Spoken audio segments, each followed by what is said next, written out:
পশ্চিমবঙ্গের আরজি কর কলেজের 31 বছর বয়সের চিকিৎসক মৌমিতা দেবনাথ 36 ঘন্টার ডিউটির শেষে সেমিনার রুমে বিশ্রাম নেওয়ার সময় তাকে ধর্ষণ ও হত্যা করা হয়েছে। এর বিস্তৃত ঘটনা গা শিউরে ওঠার মতো ও হৃদয়কে কাঁপিয়ে তোলার মতো। বলা হচ্ছে সমস্ত ঘটনাটা সেমিনার রুমে হয়েছে। তবে এই ভিডিওটির শেষে এমন কিছু রেকর্ডিং আপনাদের শোনাবো যেটা শোনার পর উপলব্ধি করা যায় আদৌ ঘটনাটা সেমিনার রুমে হয়নি, বরং ডক্টরদের রুমের মধ্যে এই ঘটনাটা হয়েছে। অর্থাৎ রাত্রিবেলা ডক্টরদের থাকার জন্য একটা রুমের ব্যবস্থা থাকে, আর সেই রুমে 2 থেকে 4 করে ডাক্তারদের থাকার ব্যবস্থা থাকে। অনুমান করা হচ্ছে তাকে রুমের মধ্যে ধর্ষণ করে হত্যা করে পরবর্তীতে সেমিনার রুমে নিয়ে এসে ঘটনাটিকে আত্মহত্যা বলে সাজানোর চেষ্টা করা হয়েছে। একজন মেয়ে হয়ে যে কি করে নিজের নারী বন্ধুর সঙ্গে এমনটা করতে পারলো। চোখ দিয়ে জল ফেলার আগে মৌমিতা নিশ্চয়ই এই ফিমেল কলিগের চোখের দিকে তাকিয়েছিল। চোখের ভাষায় তাকে বোঝানোর চেষ্টা করেছিল, আমাকে বাঁচাও, তুমিও তো একটি মেয়ে। টানা 36 ঘন্টার আক্রান্ত ডিউটি শেষে মৌমিতা সেমিনার রুমে বিশ্রাম নিচ্ছিলেন। ঠিক এ সময় তাকে ধর্ষণ ও হত্যা করা হলো।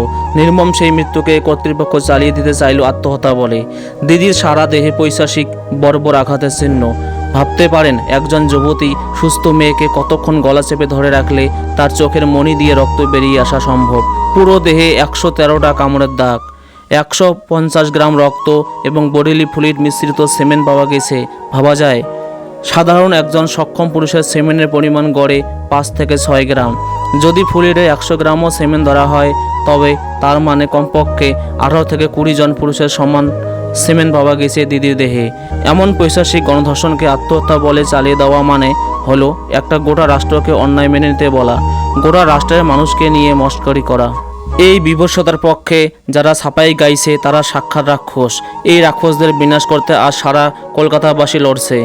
আমিও একজন বাঙালি, একজন ভারতবাসী এবং একজন মানুষ হিসেবে এই অন্যায় এবং জুলুমের তীব্র নিন্দা জানাচ্ছি এবং কলকাতার মৌমিতা দেবনাথ দিদির খুনিদের এমন বিচার চাই যেন আর কখনো কোনো নরপিশাচ এমন ঘটনা ঘটাবার আগে তার অন্তরাত্মা কেঁপে ওঠে।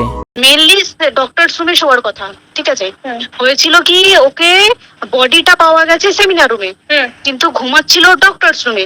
যে রুমটা তোর এখন ভাঙা হয়েছে দেখেছিস রুমটা ভেঙেছে বাথরুমের পাশেই, ঠিক আছে। মানে বাথরুমটাকে অজুহাত দিয়ে ওই রুমের দেয়ালটা ভেঙে দিয়েছে। অ্যাকচুয়াল কাণ্ডটা ঘটেছে তোর ইয়েতে, ওই রুমটার ভেতরে, ডক্টর রুমে একটা ঘটনাটা ঘটেছে। ওই বডিটাকে রুমে ওই দিন আর কেউ ছিল না, খালি মানে অনলি ওই দিদিটাই ঘুমাচ্ছিল। হ্যাঁ, এবার তোকে আমি বলি, অন কলে নিশ্চয়ই একজন থাকবে না, ওর জুনিয়র সিনিয়র মিলে থাকে। এমনকি থার্ড ইয়ার একজন থাকবে, সেকেন্ড ইয়ার একজন থাকবে, প্লাস ফার্স্ট ইয়ারে ইন্টার্নশিপরা যারা থাকে তারা ইন্টার্ন থাকে। আর চেস্ট এমন একটা ওয়ার্ড হচ্ছে, কোভিড এর পর থেকে প্রায় হামেশাই সবার শ্বাসকষ্ট হচ্ছে, মানে আসছে মানেই শ্বাসকষ্ট হচ্ছে। আর চেস্ট ওয়ার্ড আর চেস্ট মেডিসিন দুটোই পাশাপাশি ওয়ার্ড, ঠিক আছে। তো কেউ কি শুনতে পাইনি? কেউ শুনতে পাইনি। ওটাই তো আমি ওই দিনকে ওটাই ভাবছিলাম। এবার দেখ, ধস্তাধস্তি করাতে একটা নিশ্চয়ই চিৎকার হয়, একটা ভায়োলেন্ট হয়, বুঝতে পেরেছিস? তারপরে আবার কি, যে 4 জন ওর সাথে খেয়েছে তারা কোথায়? তারা কেন মিডিয়ার সামনে আসছে না? তাই তো, তারা কেন আসছে না? ওই দিন ডিউটি ছিল না রাতে? ওই দিনকে আমি নাইটের ডিউটি করছিলাম। আচ্ছা, আমি নাইটে ডিউটি করে এসেছি, আমার লাস্ট নাইট ছিল। তো আমার তো 3 দিন নাইট থাকে, 3 দিন নাইট থাকার পর লাস্ট নাইট ছিল। লাস্ট নাইটের পর বুধবার আমার লাস্ট নাইট, বুধবার রাতে ঘটনাটা ঘটেছে। আমি বাড়িতে এসেছি, রীতিমতো বাড়িতে এসে শুয়ে পড়েছি। 3টের সময় আমার কাছে ফোন এসছে যে সবাইকে ডেকে পাঠিয়েছে, ইমিডিয়েট আয়। তখন গিয়ে দেখি আজকে করে এই অবস্থা, পুরো গোটা হাসপাতালকে ডেকে পাঠিয়েছিল। গিয়ে দেখি পুলিশ ছয়লা, মানে আর ওকে যেভাবে, আমি তো বডিটা দেখেছি রে, মানে আমাদের এখনো পর্যন্ত চোখ থেকে নামছে না। রীতিমতো মনে হচ্ছে মেয়েটা যেন আমাদের পাশে পাশে ঘুরছে, একদম এরকম, মানে মানে অদৃশ্যমান। মানে আমরা এরকম ভাবতে পারছি না যে এরকম ভূত থাকে বা একটা স্পিরিট থাকে বা কিছু। এখন আমরা বুঝতে পারছি না ওর আত্মাটা এখনো ঘুরছে আমাদের আশেপাশে। দেখ, ওর আমার তলাটা নেই, কিন্তু ওর থেকে ও থাকে 4তলায় ঘটনাটা ঘটেছে। ঠিক 2টো ফ্লোর নিচেই আমি থাকি, আমার রুমটা, ঠিক আছে। কিন্তু তাও আতঙ্কে আমরা মানে একদম স্তব্ধ হয়ে গেছে আর্যিকরটা। কিন্তু ব্যাপারটা হচ্ছে, তাহলে ডক্টর রুম থেকে ওকে সেমিনার রুমে নিয়ে যাওয়া হয়েছে? হ্যাঁ, অবশ্যই নিয়ে যাওয়া হয়েছে। এবার দেখ, নিয়ে যাওয়া হয়েছে, ওকে যেভাবে মারা হয়েছে এটা একার পক্ষে অসম্ভব, ইম্পসিবল, পুরোপুরি গ্যাং রেপ। গ্যাং রেপ ছাড়া কোনো কিছু নয়। আর শুধুমাত্র রেপ নয়, রেপ হলো, করলো, ছেড়ে দিল, ঠিক আছে, ওকে রীতিমতো মার্ডার করেছে।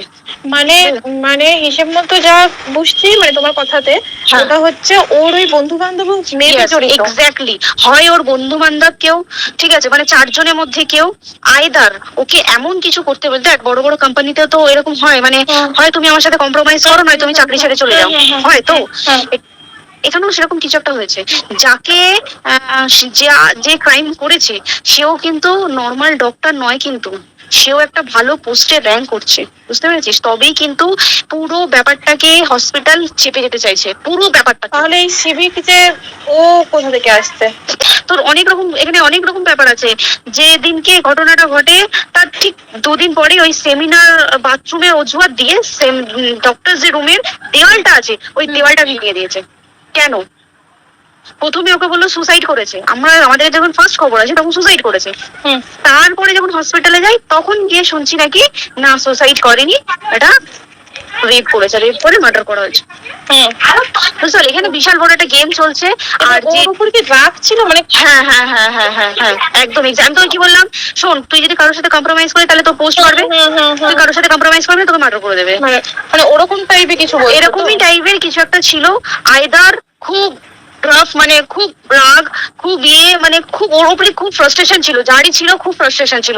শুধু ওকে মারেনি রে, রীতিমতো মার্ডার করেছে। ওর যে ক্ল্যাচারটা ছিল, ওর ইউরিন, সেটা ওর ইউরিনের রাস্তায় ক্ল্যাচারটা ঢুকিয়ে দিয়েছে, তুই জানিস?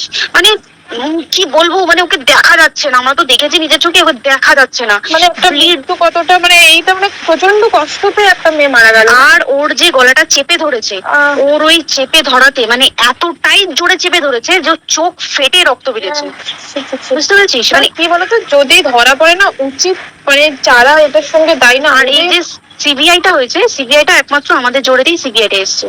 মানে আমরা ওই সঞ্জয় রায় একার পক্ষে সম্ভব না এইসব। তারপরে পোস্টমর্টম রিপোর্টে তুই জানিস ওই আমাদের ভাজাইনা থেকে 150 গ্রাম স্পার্ম বেরিয়েছে। পোস্টমর্টম রিপোর্ট 150 গ্রাম স্পার্ম, মানে বুঝতে পারছিস? নট এ ক্যালকুলেটেড, মিনিমাম কম করে 6 থেকে 7 জন করেছে অপারেট। ওই জন্যই তো আমরা এতটা বেশি ভাইলেন্ট হয়ে গেছি, বুঝতে পেরেছিস? আমাদের একটা মেয়ে তার কাজের জায়গাতেই ছিল, এমনটা নয় যে রাস্তাঘাটে কোনো বিপদ, তার কাজের জায়গাতেই সেফ নয়। শোন, দেখ বড় বড় কোম্পানিতে কি হয়, রুমের ভেতরে এগুলো হয়, মানে ধর রুমের ভেতরে হলো, যেমন কল সেন্টারে হয়, নাইট শিফটে হয়, এগুলো একসেপ্টেবল। বাট হসপিটাল হচ্ছে এমন একটা এরিয়ার মতো একটা, হ্যাঁ আরজিকর বলে না, যে কোনো হাসপাতালে কেউ যদি স্ব ইচ্ছায় কারোর সাথে রিলেশনশিপে গিয়ে করতে চায় সেটা আলাদা জিনিস, কিন্তু ঠিক আছে, কিন্তু কেউ কারো বিরুদ্ধে এইভাবে করতে পারে না রে। তুই জানিস না, মানে ওয়ার্ডে কম বেশি আমরা সবাই ঘুমাই, কম বেশি আমরা সবাই জেগে থাকি, জেগে তো থাকি, তাতে কি কেউ শুনতে পায়নি? তার কি একদম ভাইলেন্স ছিল না? যদি কেউ না শুনতে পারে তাহলে ওর খাবারে কেউ কিছু মিশিয়েছিল, তাই কি না? সেটাও পোস্টমর্টম রিপোর্টে মানে লিক করছে না যে কেন খাবার ও তো খাবারটা খেয়েছিল, সেটা তো নিশ্চয়ই পেটেই ছিল, পেট থেকে তো বমি করে বের করে দেয়, সেটা তো ফরেনসিক রিপোর্টে কিছু বলবে। আর তুই জানিস না, দেন মানে ধর পোস্টমর্টম রিপোর্ট আসতে 3 দিন সময় লাগে। ও যেদিনকে মরেছে ঠিক তারপরের দিনকে বিকালবেলা পোস্টমর্টম রিপোর্ট বার করেছে, মানে বডি বার করো আর পোড়াও, 10 সেকেন্ডের মধ্যে বাড়িতে নিয়ে গেছে, তারপরে বডি পুড়িয়ে দিয়েছে। মানে কি বলবো, হসপিটাল, মমতা ব্যানার্জি, সবাই, মানে তৃণমূল প্রত্যেক সবাই এটাকে পুরোটাই কেসটাকে চাপা দিতে চাইছে, পুরোটা। তবে তুই ভাব, যে মানুষটাকে এত ক্ষতবিক্ষত ভাবে মেরেছে, তাকে অভিষেক ব্যানার রেপ কি কলকাতায় প্রথম হলো? নয়, বিভিন্ন জায়গায় বিভিন্ন ভাবে রেপ হয়েছে, ধরা পড়েছে, ফাঁসি হয়েছে, কি জেল হয়েছে। অভিষেক বন্দ্যোপাধ্যায় কেন বললো জাস্ট তোর কি বলে এনকাউন্টার করতে? মানে কি সঞ্জয়কে যদি এনকাউন্টার করে পুরো কেসটা চাপা পড়ে যাবে, স্টুডেন্টরা ঠান্ডা হয়ে যাবে। আর আমরা সেটা মানবো না, আমরা সেটা হতেই দেবো না। তাতে যদি চাকরি মানে আরজিকরটাকে সিল করতে হয় তাতেও আমরা রাজি আছি, সিল করে দেওয়া হোক, আরজিকর সিল করে দেবে মনে হচ্ছে যদি ঠিকঠাক ভাবে। এবার ওই জন্য আমাদের দাবিতে সিবিআই এসছে। এবার তুই একটা কথা বল, যখন দেখতে পাচ্ছে মমতা ব্যানার্জি যে কলকাতা পুলিশ আমাদের জন্য কিছু করতে পারছে না, আমরা কিছু মানতে পারছি না, 7 দিন ধরে বার করতে পারছে না, তাহলে সেটা 2-3 দিনের মধ্যে কেন হ্যান্ড ওভার করে দিল না? তাই কি না? তারপরে দেখ, পিডব্লিউডি একটা লো পোস্টের মানুষ, মানে যারা ভাঙচুর করে, মানে সিমেন্টের যারা কাজ করে তাদেরকে পিডব্লিউডি বলে। এবার পিডব্লিউডি নিশ্চয়ই হায়ার অথরিটি থেকে অর্ডার এসছে তবেই ওরা গিয়ে ভেঙেছে। ওরা নিশ্চয়ই পাগল নয় দুম করে গিয়ে কোনো গভর্নমেন্ট প্রপার্টি ভেঙে দেবে। অর্ডারটা কে পাস করলো যে এখনই যে স্পটটাকে ভাঙতে হলো। সিবিআই আসা পর্যন্ত অপেক্ষা করতে পারতো, কারণ আজকে অত বড় বিক্ষোভ হবার কারণ কি হচ্ছে, একটাই কারণ যে মেয়েটি মারা গেছে ঠিক আছে, কিন্তু তাকে এত বেশি মলেস্ট করে, এত বেশি রেপ করে বা বেশি ওকে মেরেছে, তার কি কোনো প্রতিবাদ নেই?